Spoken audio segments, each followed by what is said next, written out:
The Colts, that's right, the Indianapolis Colts are 3-0 going into the final weekend of September.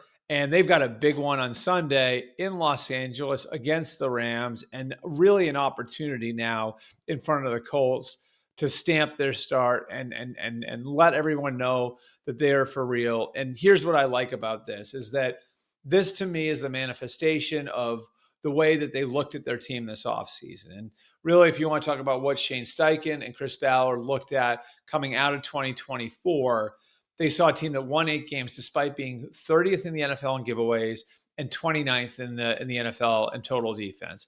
So they felt like they needed a philosophical change on defense. They bring in Lou Anarumo and they empower him to bring in some guys in free agency that fit his scheme. So they go out and they sign Cam Bynum from Minnesota and they sign Mooney Ward from San Francisco.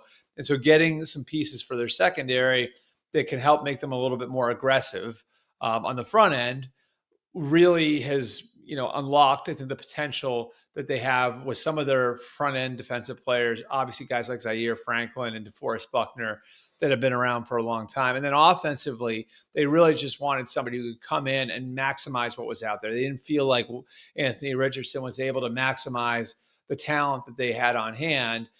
And they felt like, again, like on paper, that the guys that they had were good enough, and that if somebody could just come out and run Shane Steichen's offense, that he'd be able to get the most out of them, or they'd be able to get the most out of those guys.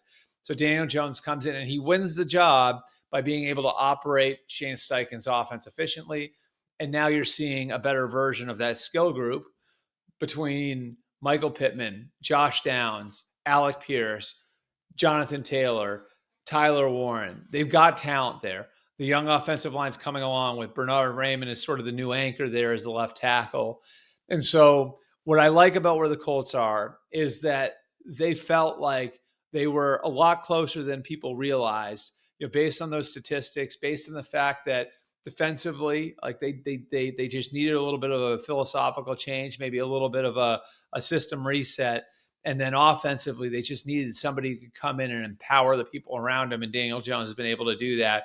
And away they go. And this week we'll get a good view on just how far they've come when they go up against a Rams team that, of course, again, is coming off of a crushing loss in Philadelphia.